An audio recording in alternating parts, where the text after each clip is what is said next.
do what she told the weed man he was to do, is not even contact me, just spray. And that's what's happened in the past. Yeah, I know, I'm sure she will, but anyway. Is there any way to get here now? Well, I guess Brenda, let her talk to Mary, the weed commissioner. I think that's what he's here for, so.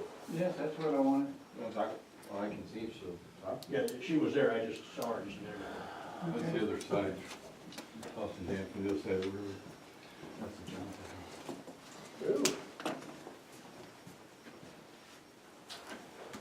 That's the road right there. Call this meeting of Broderick County Commissioners to order. Pledge allegiance to the flag of the United States of America, and to the republic for which it stands, one nation, under God, indivisible, with liberty and justice for all. Did you turn the camera?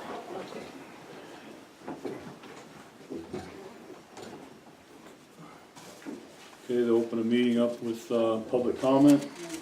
Public comment.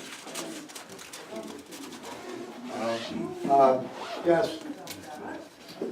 My comment is about, wanted to find out if there was any decision made on the grading of Upper Indian Creek Road, just up above the line plant through the canyon. The traffic that goes up there, the road has got, it's a pothole road. Matter of fact, it was observed by another individual that there was no campers that went up there this year, virtually none, for the 4th of July celebration, and usually it's campground heaven. The road is not been graded since last spring. It's promoted by the city, county, the state, feds, special interest groups. Government vehicles use that road extensively. And so I think that somebody needs to drive up there. And has anybody driven that road since winter? There is a culvert in the canyon where they do the rock climbing that's plugged. You now have a reservoir behind it. So when you break that, you're gonna have sediment go down, not that it really hurts that ditch. And so, is there anybody that's actually monitoring the roads? I mean, I'm being facetious probably, but for what I see up there, are there other roads that people are having the same problems? Well, I just talked to Mary, and all I know is that she said she knows that it's bad and get up there when they can. That's the only thing I know so far. Well, that was 3 months ago. It needed to be graded last year. Well, okay, yeah, but I mean, that's what I just found out just a couple Okay. minutes ago. Well, maybe when you guys talk to her, whoever does talk to her, because the road has been neglected, because the line plant, when Becca's Gold was up there, they put a 6-inch cap on that road. The county is, except for in the canyon where it washed out a few years ago, they have never done anything but put a blade on it. It is, because now when you drive it, you will see these dugans, the large rocks that are popping up. Now you're back to what it was before, 20 years ago, before Vegas put 15 years, whatever it was, before they put the road cap on. So now it's gonna become even more expensive to grade it, because you're gonna be like Confederate. You're gonna have so many rocks in there that it's gonna take out a cutter edge just to do that little bit of road. And in the canyon there, when you drive it, you cannot miss the potholes, believe me. Unless you have no feelings, you can't see. They're so deep now, and because it's been neglected, of no material ever put in there, I don't believe that they're gonna be able to actually get to the bottom of the pothole. The only way you can fill a pothole is you gotta get to the bottom. Unless you bring in material. I don't know, 3 or 4 or 5, 6 dump truck loads up in there. After you grade it, because you gotta take them out first. And so, that's my issue. The road is, and they've had 3 months, and the thing about it was, they had 2 graders a quarter of a mile away from it. And then I'm told they didn't even go up and look. after I had talked to Commissioner Obert, I talked to Mary, and then they put 2 graders on there, and they're a quarter of a mile away. Either something has to be done, somebody has to be competent for roads. Now, like I say, I don't know what the other are, because I haven't been out driving to compare, but I know that one up there is terrible. Now, and if the county has a problem to where they cannot fix it, well then, I'll make some arrangements. It's that bad. And so, that is my comment. Thank you. Just fix the road. Jenny? My name's Jenny Klaus, I'm the CFO of the Broadwater Health Center. And we are back at, in the spirit of being transparent, here again to let you hear how May's financials went. I believe Kyle presented April's a few weeks ago. So May's were a complete opposite swing. We had a $100,000 gain for the month compared to a $100,000 loss in April. It was a major highlight. And so how does that happen? Well, utilization. 20 more ERs means that many more images, that many more labs. So truly utilization of the facility makes a huge difference to us. We have, what else? Another highlight for you guys just to keep you apprised of what's happening. We knew we were doing a license transition. We changed over the nursing home to a critical access hospital. And that happened in November, so through May, that puts us about 7 months through. We're right on track where we thought we would be. Still working with Medicare and the fluctuation in their payments. We think that they probably owe us about $300,000. Again, we'll work through that through the end of the year for the cost report, but that means exactly what we thought. It's going to help us get better reimbursement for acute and swing bed stays. We're proud to say that we have completed the bathhouse renovation. That was significant plumbing issues that deteriorated the pipes, the cast iron pipes that were in the concrete flooring were just leaking and seeped up through the walls, so the bathhouse was not usable for the residents. So that has been completed. It was about $70,000. I bring that up because it was actually paid for by the district's mill levy money, and that was about the end of it. It was a renovation that you thought you could just start a little bit, but we know when we break into these old buildings, you have to bring them up to code. And, but it's beautiful, residents love it, but that just shows how important those mill levy dollars are to the residents in that building. Where else? Oh, one other highlight, the bridge loan that we borrowed last September, I think it was, not we, the district, borrowed and then loaned it to the health center. These were warrants. There was $750,000 of warrant dollars that went from the county to the district, and then to help bridge this Medicare gap. Like I said, we still think they owe us some money. We have had that first year payment of $172,500 that is set aside. And I guess I look to the county's guidance. If you'd like to call on that warrant, it's available to you. So the hospital can pay that to the district, and the district can have it available to you. If we do that, that does save probably 2 months of interest for the hospital, but also that's county, it's at your discretion.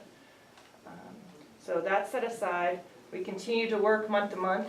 The hospital, we're not in the clear. We've never been in the clear. The facility has had mill levy dollars since the 80s. So we're always going to need help from the community, and we're always going to have that trouble. We fear not having the mill levy dollars. Next year, starting in November, we have no additional mill levy dollars coming to the facility. So what that means to us is there's zero room for risk. So when that bathhouse went down, we would be in a position that we may or may not be able to fix it, and residents were at the time taking showers. Right now, for me personally, in my own space, I have, every time it rains, I have a pretty big sized bin that I have to empty twice a day out of my office because the roofing is coming in. We're looking to get a bid and get that fixed, but these are all things that take away from our operating dollars. So The bin fills up not with paper. but no, with paper, with water. I'm not in patient care, so it's not not an emergent issue for me, but again, that still does fire life and safety codes. It brings up issues that we need to get fixed. So we're trying to tuck some dollars away to do that.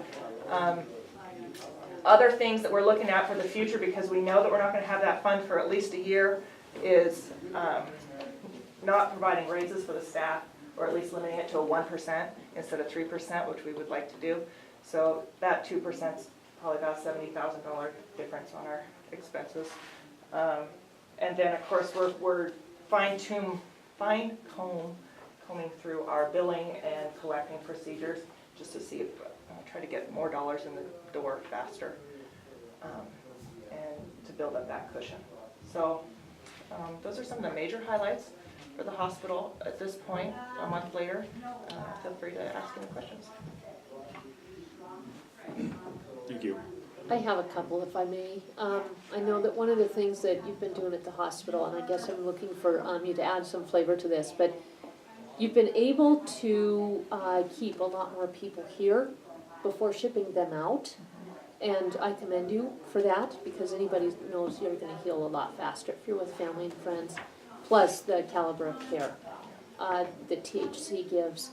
But I'm aware of 2 friends who were recently airlifted out because their issues were life-threatening beyond what we could do here. They needed specialists.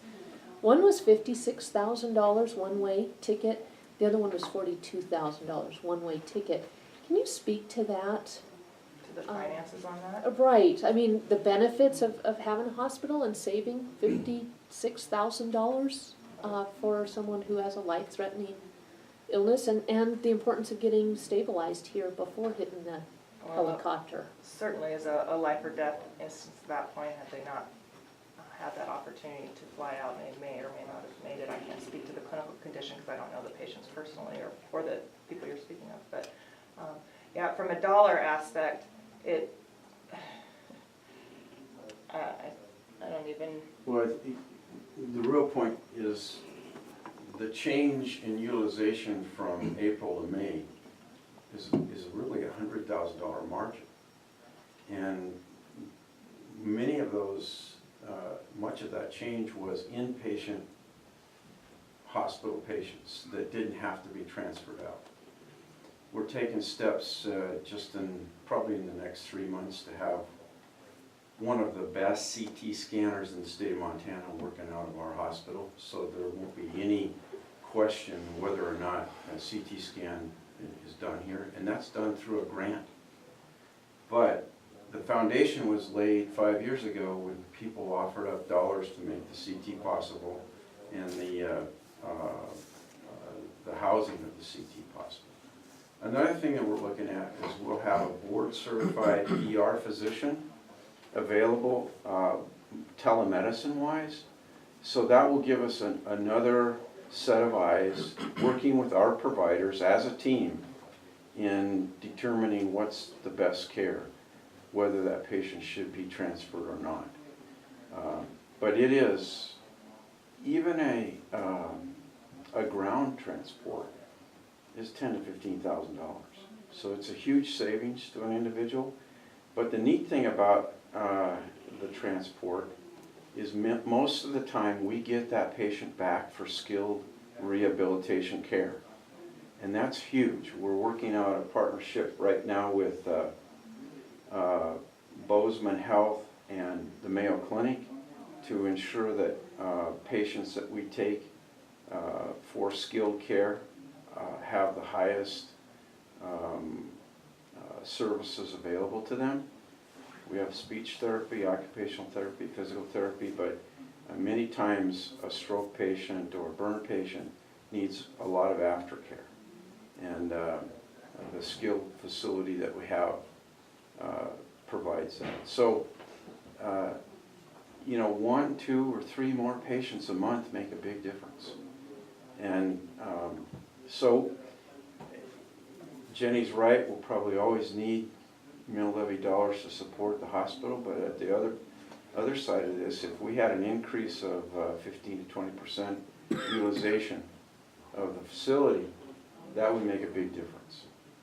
And we'll be communicating back and forth with you on early payment potentially of the 172.5, working with the district board and you. It's here, it's in place. The other point I'd like to expand is our board's gone on record to maintain competitive wages to ensure that we can attract the best. Foreseeing some of the issues, we did overall have a 1% adjustment in wages over the last year. We don't think we can do that for very long and still maintain good quality employees. So that's going to be an issue that we'll have to deal with as well soon. Certainly not the first place we're gonna go to either. We wanna tap every source before we look there. The other thing I think I'd just like to remind everybody is that our district is the hospital, THS board, the hospital district board, or not hospital district, the hospital board, has a monthly meeting. We provide about a 15-page financial packet. We go through a risk report, compliance reports, some security reports. So it's an opportunity for people to come see or ask or understand that there's more than just a couple of pieces of financial information that go out. There's a whole strategic plan that's happening and work that's being done to make this place go. So again, I invite anybody to come either call. I know the meetings can get long sometimes, so if you just have specific questions, don't hesitate to swing by.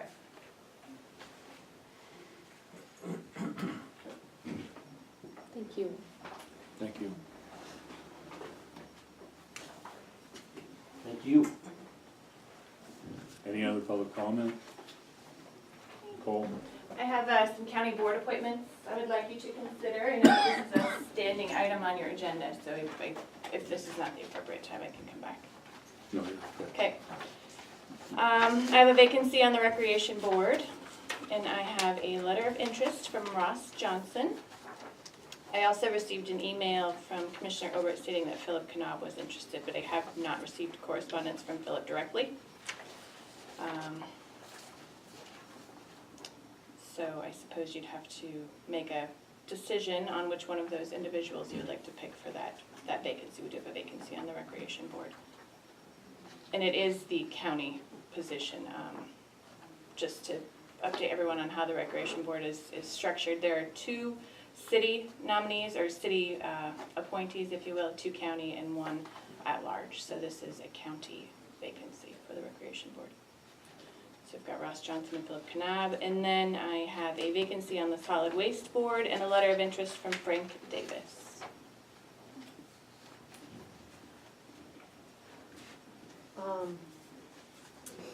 I asked Philip when he resigned from the mosquito board, and that's something he'd been planning for a while, in part because of the horrible year we had last year with mosquitoes. I'm proud to say that the plan he put together has resulted in quite a successful mosquito year this year. So I would nominate Philip for the county position on the recreation board for a 1-year initial term. Anything else right here? Motion been made and seconded to nominate Philip Knob to the county recreation board for a 1-year term. All in favor? Aye. Opposed, same. Motion carries. And Frank Davis has done a tremendous amount of work for this county. I am also proud to move that we appoint Frank Davis to the solid waste board for a 1-year initial term. I don't know him at all, but I'll go in second. Fill the vacancy. Motion's been made and seconded to nominate Frank to approve Frank Davis to the solid waste board. All in favor? Aye. Opposed, same. Motion carries. I have letters prepped, if you would please sign them, and I will mail them off today.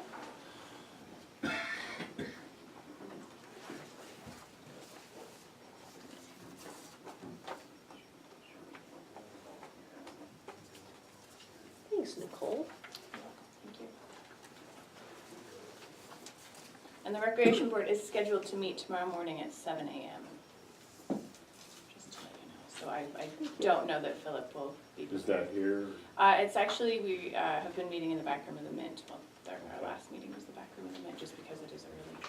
Being summer, it's been difficult for everyone to have evening meetings, or everyone to get it on their schedule.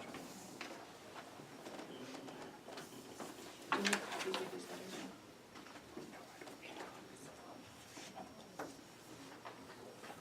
All right, thank you. Thank you. We can go ahead with the Commissioner's Community Update. Let's see, I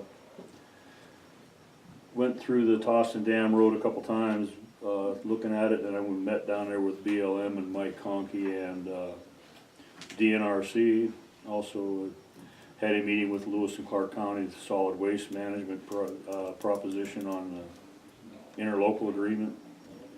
And did a little bit of work with Eric on some of the mosquito equipment that hasn't been properly maintained. That's all I got. I Yeah, attended. I mean, up with the Tossin Dam Road, looked at that. Many calls, complaints on the roads. Otherwise, it's business as usual.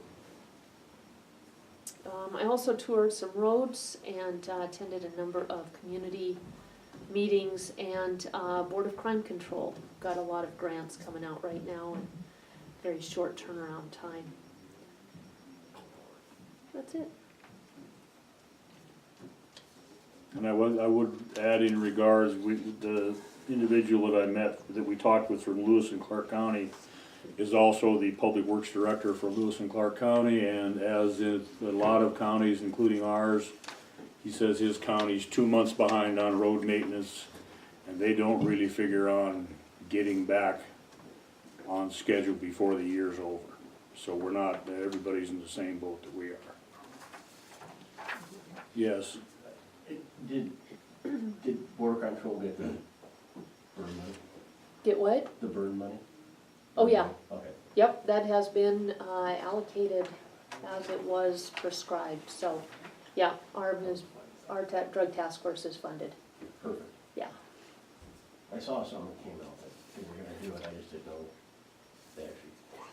I saw a news report that they were trying to hold it back again. So, no, they were getting that out the door as fast as they could to keep that from happening. Okay, let's see, we got claims here, payroll summary for 6/15/18 in the amount of $192,086.76. And we'll pay payroll. A second. Motion been made, second to make payroll claims, set amount, all in favor, aye. Hi. Opposed, same. Motion carries.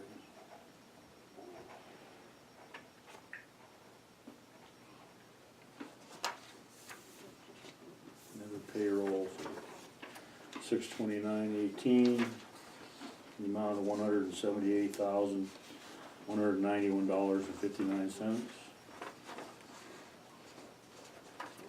I'll move to pay payroll in the amount of $178,191.59. I'll second. Motion been made and seconded to pay claims in the said amount, all in favor, aye. Aye. Opposed, same, motion carries.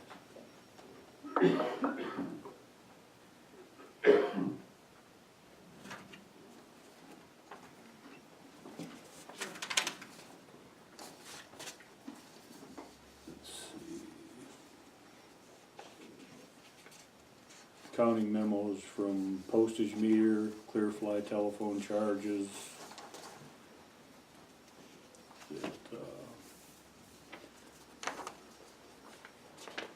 Receipt of the deposit of PILT money for 2018, $753,000, $422.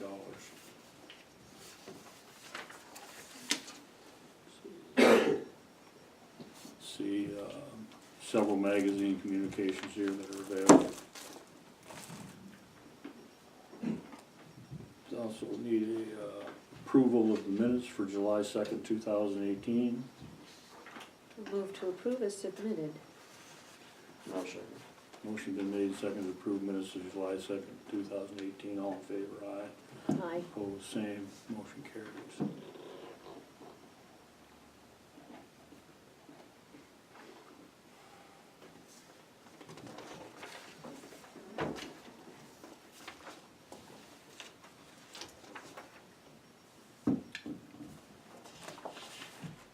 have a letter here from Dale Johnson, a road complaint. You should pass this on to Mary when it comes in. Perfect.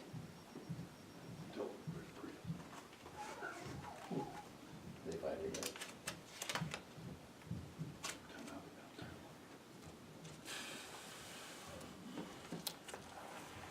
So you gotta adjusted journal entries for April, May, and June.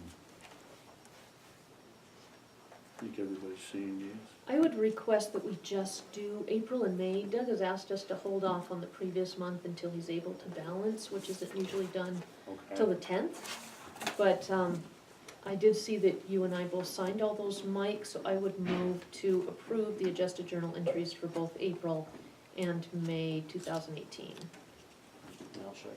Motion been made and second to approve the journal adjustment entries for May, April and May. All in favor? Aye. Aye, opposed, same. Motion carries.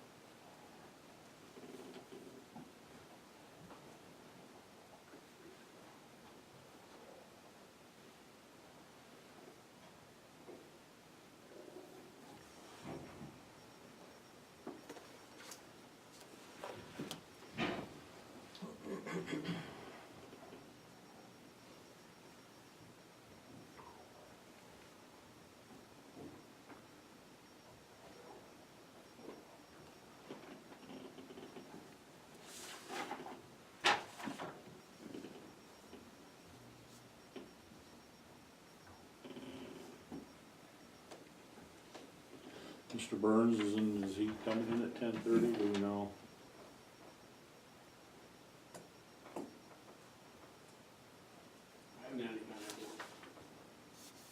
He doesn't talk to me.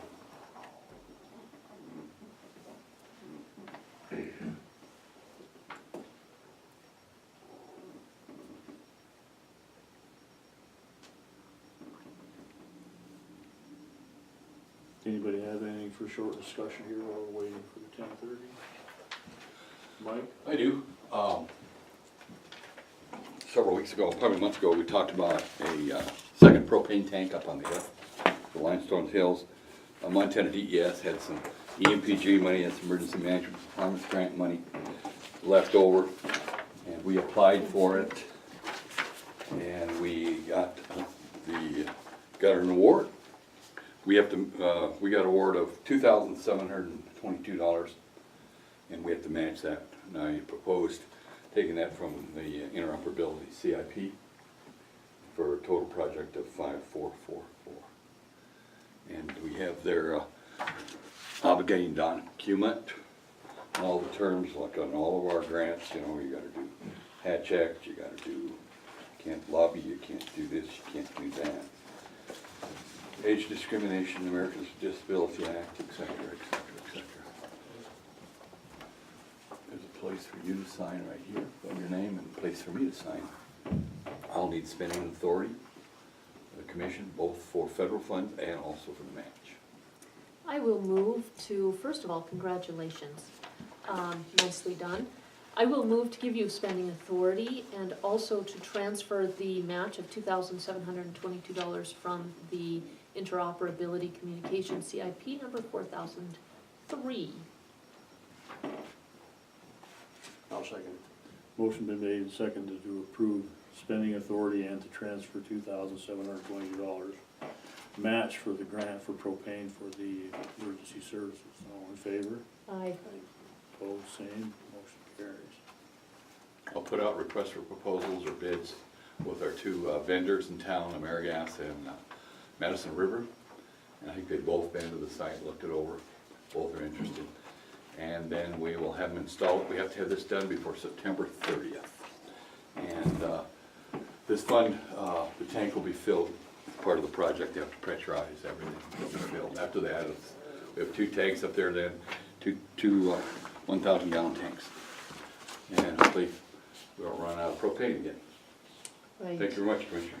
Thanks. Thank you. Questions, Job John? well done. Did we put an alarm on that? Ken, I don't know. That's the guy he knows, right? Yes.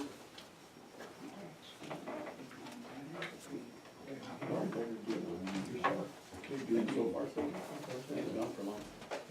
She went, she's had a birthday, didn't she? Yeah.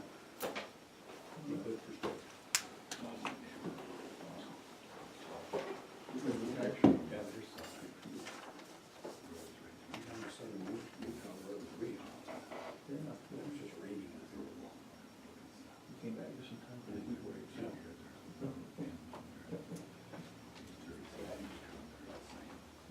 I do have something very quick, since I don't see Craig here. I do have some claims here. This is for the grant that we are expecting with sanitation. This is the airfare to go to the training. For this, the stays with the grant regardless. It's baggage fees and all that good stuff. One has 2 signatures, one has 1, and the other has none at this point. Are we good with signing these claims?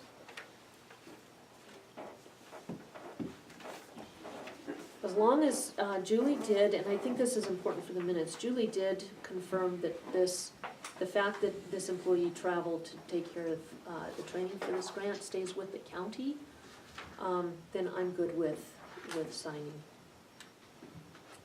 But I think how we handled this before, I won't go into detail because it was a closed door, but I think that was appropriate. I would be, since this training does stay with the county, I would be agreeable to signing these, I don't think we need a motion for that, but I think it's important that we take care of it in a public meeting. Fine with me. Did you see this one, Frank?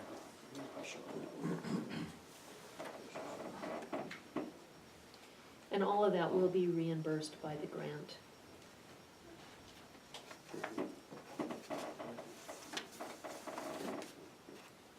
Craig is here now. What's that? Craig Burns is here. Oh, okay. Mr. Burns, you're up.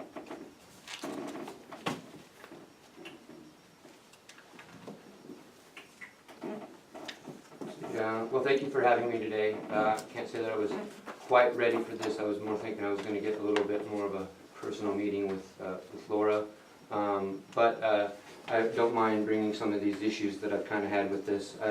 As you know, I've kind of mulled over the budgeting information, and I'm sure there's arguments both ways of how that all looks and what it means and whatnot. But the facts on the ground are the over-enforcement. And it doesn't stop. I feel like there's maybe even a mandatory ticketing program going on. I'm not sure. But the amount of pullovers locally and the amount of patrolling locally is kind of disturbing. And I understand that, and the more that I study the dynamics of the patrolling and whatnot, that we're being overlapped, that Townsend and Broadwater is being overlapped by this massive flow of traffic that's coming between Helena and Bozeman, and that's kind of causing these crime statistics to change. But I mean, I'm around locally. I communicate locally, and I just don't see the epic of crime that has been claimed by the police, by the sheriff's department, claiming that there's so much crime that they need to have this massive amount of overtime and massive amount of budgeting for that overtime. So I'm concerned that the citizens of Broadwater and the citizens of Townsend are inadvertently paying for the enforcement of this recreational venue that's just flowing through here, rather than their own enforcement. And so what we're seeing is this, there's all this different thefts and crime and whatnot. I'd be curious to see of what was local and what was county-wide, and then what was out of our county.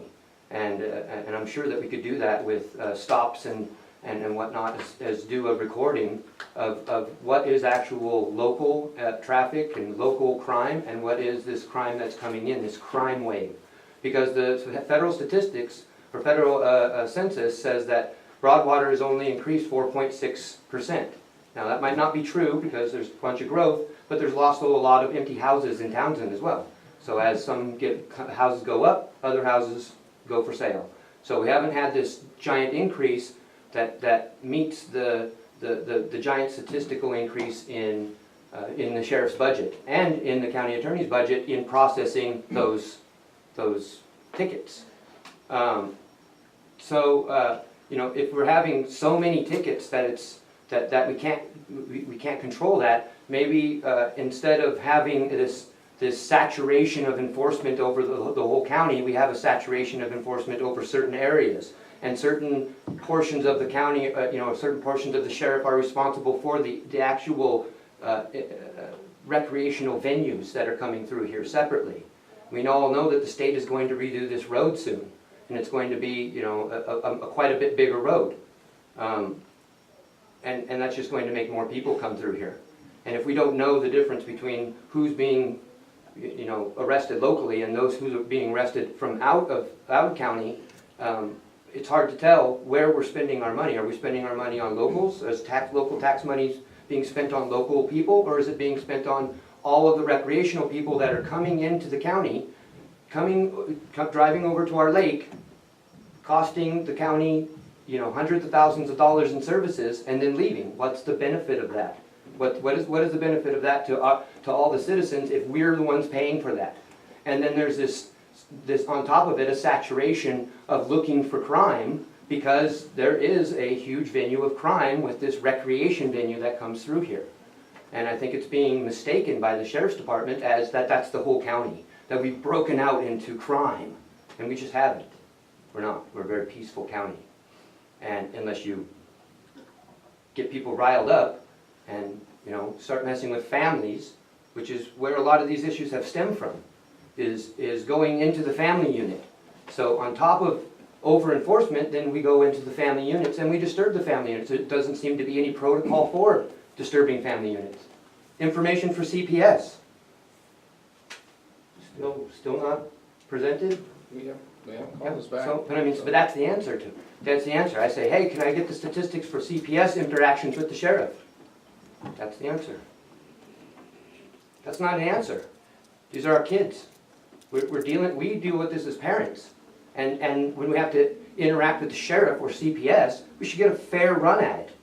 Not some sort of inflated, everybody is bad answer, which is what I see locally. I have a psychology degree, and I've been an emphasis in counseling.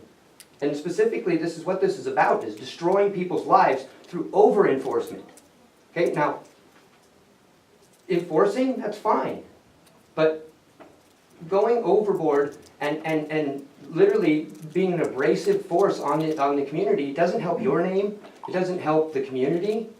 But yeah, you keep us safe. That's fear-mongering. We're going to be safe no matter what. You know why we're going to be safe? Because we have a United States military protecting our borders. That's why we're going to be safe overall from death and destruction. Otherwise, if you're just protecting us from crime, we don't need a saturation of police coming back and forth. Why don't we need that? Well, maybe we do. But why don't we need that? Because it's costing $2 million a year to do that. That's what this all comes back down to, is how much it costs us. And then how much of that is actually being paid by the taxpayer. You guys are dipping into PILT. You're dipping into PILT to pay for the over-budgeting. So we have an office that's completely over-budgeted, and you're dipping into federal funds to pay them. So what about all the rest of the different services throughout our county? Roads and funding. What about roads? Shouldn't they get new vehicles, like for every single employee every single year like you guys have gotten? Shouldn't they get infinite amount of funding for roads? I mean, we have this huge increase. We have people driving back and forth, obviously. So shouldn't all of our roads be paved? $2 million worth of road funding for this county would do a lot. A lot. So why not match it? It's just PILT money. It's just federal money, right? Who cares? Nobody's really paying for it except for the government paying for that big lake right there and for our Forest Service hanging out on the sides. So we get all this free money, so let's just inflate all of our services, why not? Because that's what we're doing with public safety.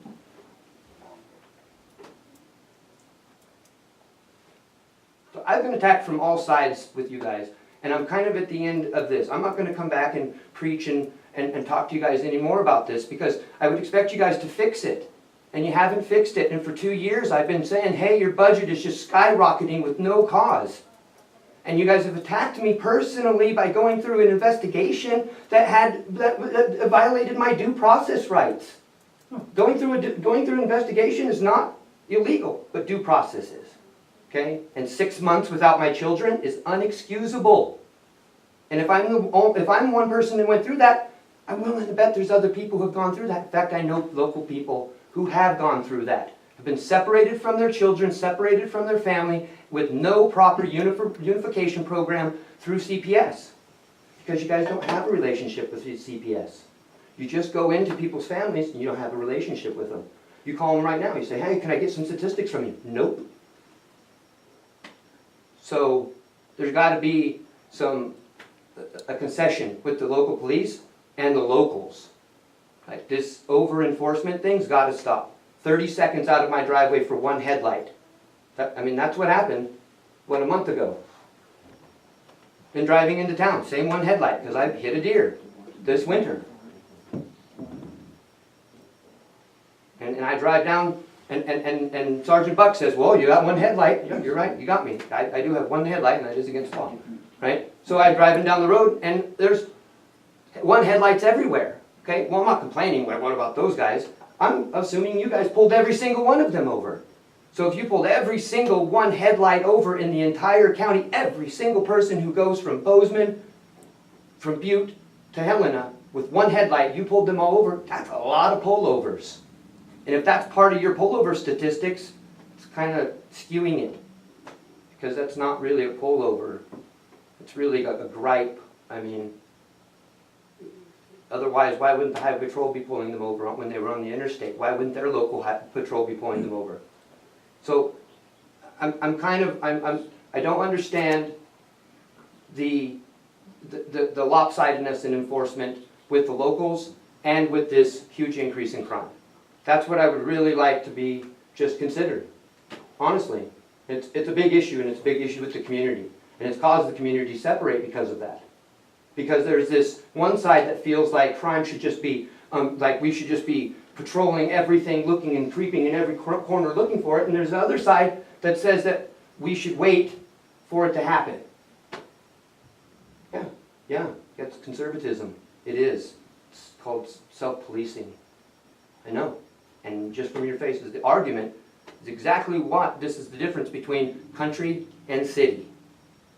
Is letting people live or just constantly going and messing with everything all the time. That's where we're at. And you got a small town that is at this level right now that it's going to come down to politics. It's going to come down to, more people griping about this. Obviously, if the people who are being arrested aren't going to come here and present themselves. And not many of them ever will. So you'll never hear from that statistic ever. So, thank you for your time. I appreciate it. I would hope that we're fixing the budget and that we're fixing the overages in this budget. Otherwise, I would expect over the next year, and I'll be involved with that, for the other services to be increased exponentially as the same. I would expect that. So either you're going to fix the public safeties over time and their budgeting, or you guys need to give the gas to all the other services in the county. And stop restricting their overtime, and stop restricting their budget, and stop restricting all the money flow that they have. Because that's what you've done. Some of these offices are running on sticks and stones. And they don't need to be when you got a public safety that's running way over.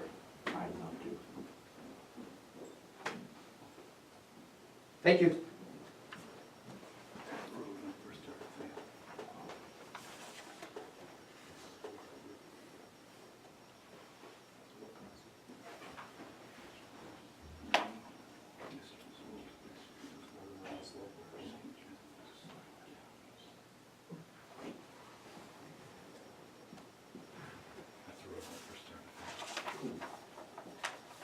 I'd like to report that Under Sheriff Harris once bullied me for having a headlight out. But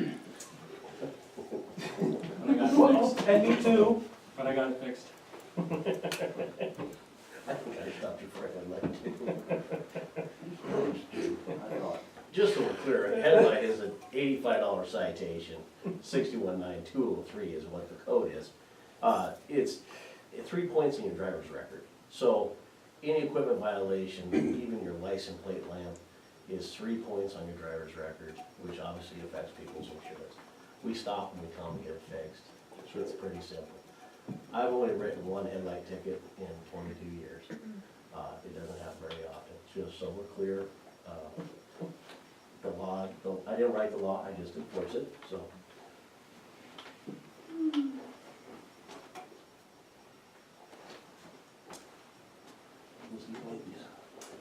Sure. Mike, you're sending these, I don't know if you guys need to see them. From those. Mary's coming in at 11. Okay. At 11, I believe. Well, he handed them to me, then he walked away, so I didn't know if they were supposed to come to you guys. I'll track it down.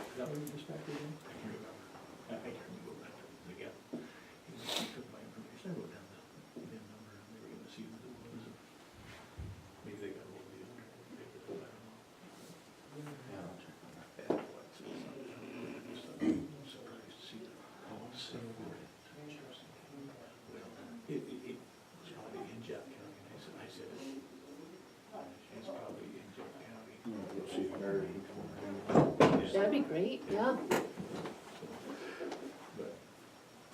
Just to see that it was kind of a surprise. Yeah. So we just kicked it off. Can return those to Michelle unless you need to take them copies. Okay. Is this that gal who comes down in 2 days? Good morning, Commissioners. Good morning.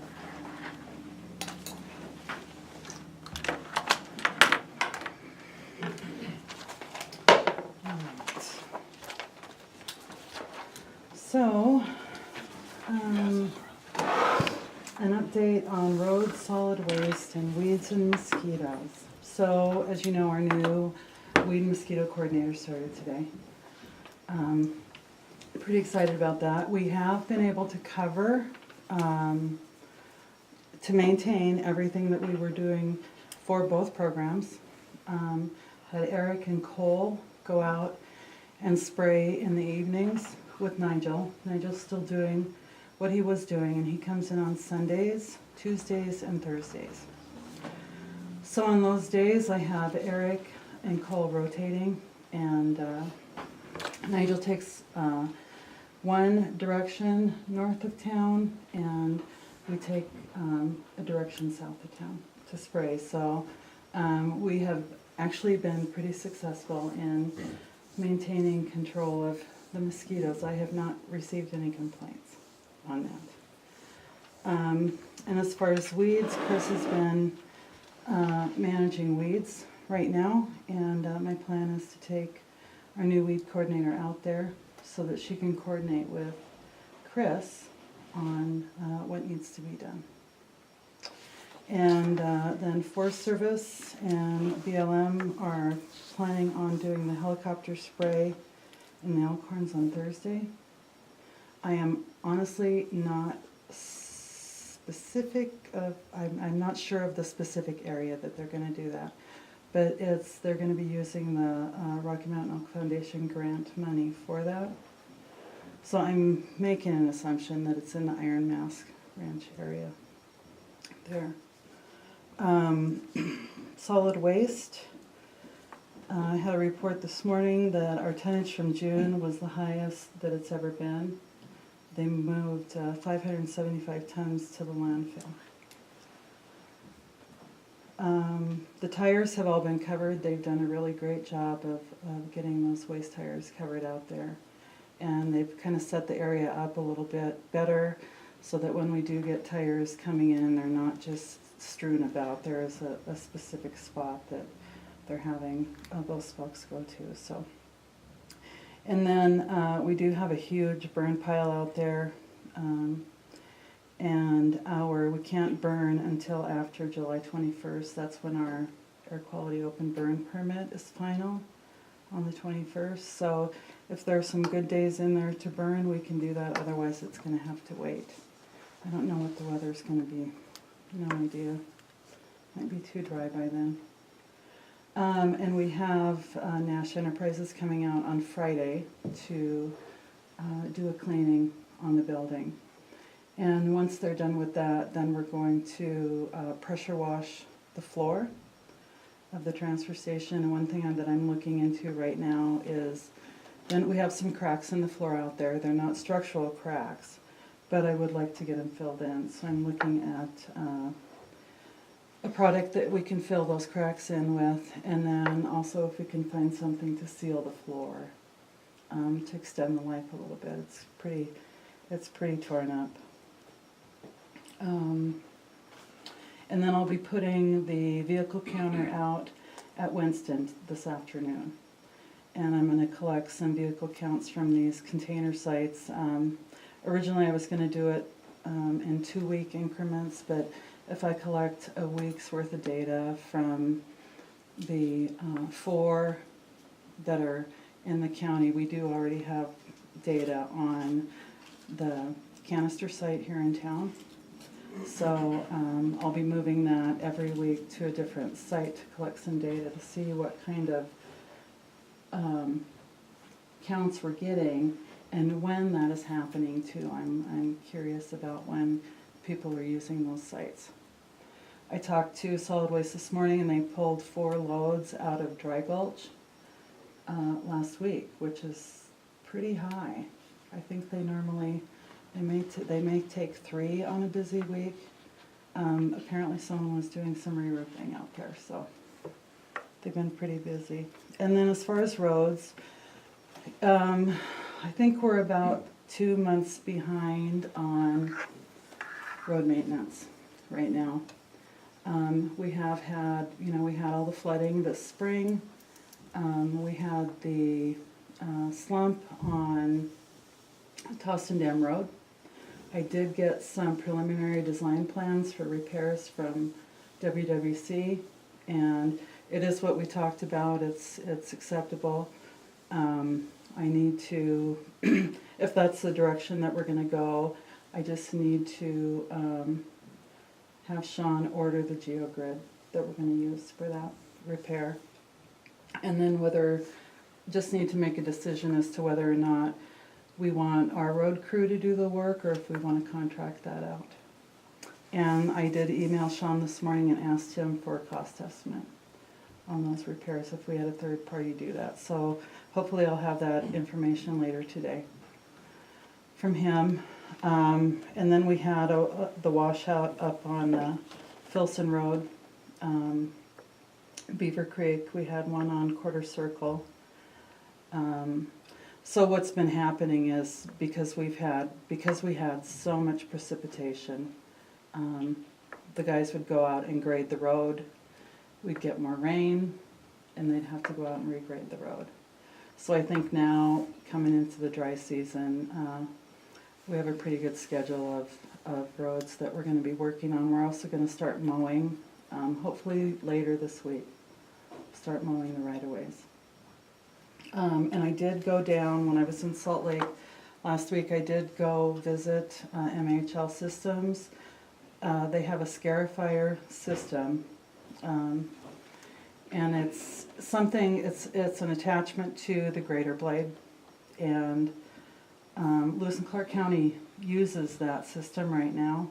So what I'd like to do is visit with Lewis and Clark County Road Superintendent, kind of watch that in action, because it is something that if it works for them there, it's something that I would like to purchase for at least one grader here, to see how that's going to work. I think that, if we follow a maintenance plan, that it may take us a little more time on that road to maintain it, but if we can develop a strategy that, we put some additional effort into maintenance the first time around.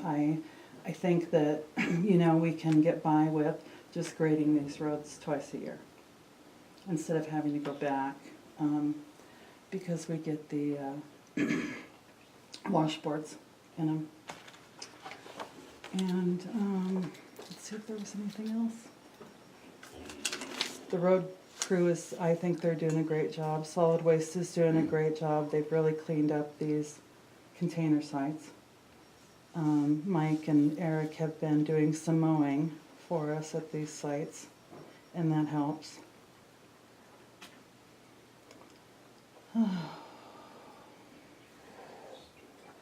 Yeah, I think that's where we're at right now.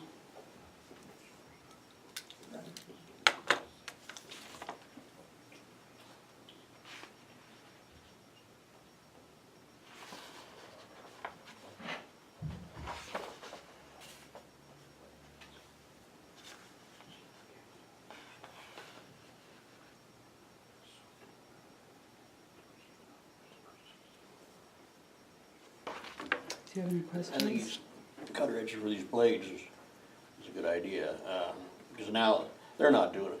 They go through these washboards and they just barely cut them, in 3 days they're washboard together. They gotta are. cut them down, and They they're just are. not doing it.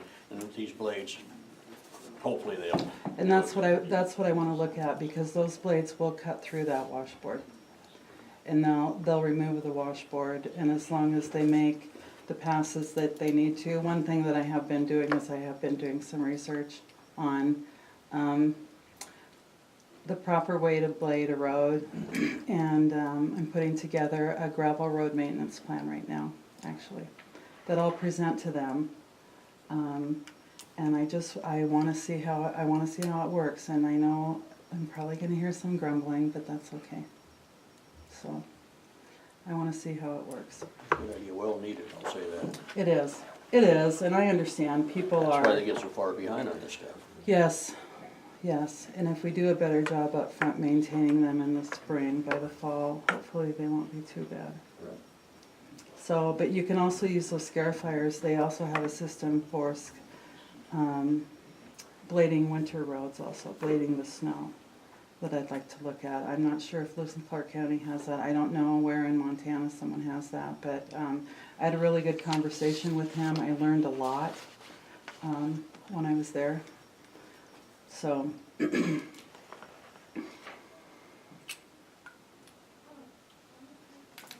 Have you been through the road that Mr. Wright was talking about this morning? No, I'm actually gonna drive up there this afternoon, take some photos, and then I will meet with TJ in the morning. He's out today, but I will meet with him in the morning on that, and we'll just see what we can do to get it done, because he and I are gonna have to go back up to, we're actually gonna schedule a meeting with Graymont. They bought the minimum amount of mag chloride for Indian Creek Road, and it really wasn't quite enough. And if you've driven up Indian Creek Road lately, the holes are back. The road is really dusty. They put the mag on, and then we had all that rain. And what happens with the mag is when you drive over it and it's wet, those holes just come right back. So it really didn't do much good, and we thought, we'll go talk to them, see what they can buy, and we thought we would probably buy some more. The road department will buy some more mag also. Maybe try to use it on a couple other roads in the county. And I'd like to see what that costs per mile of road. I'm not sure, I haven't even looked at the numbers yet on that. It's a great product, but what happens then is when we have good roads, people will drive faster. And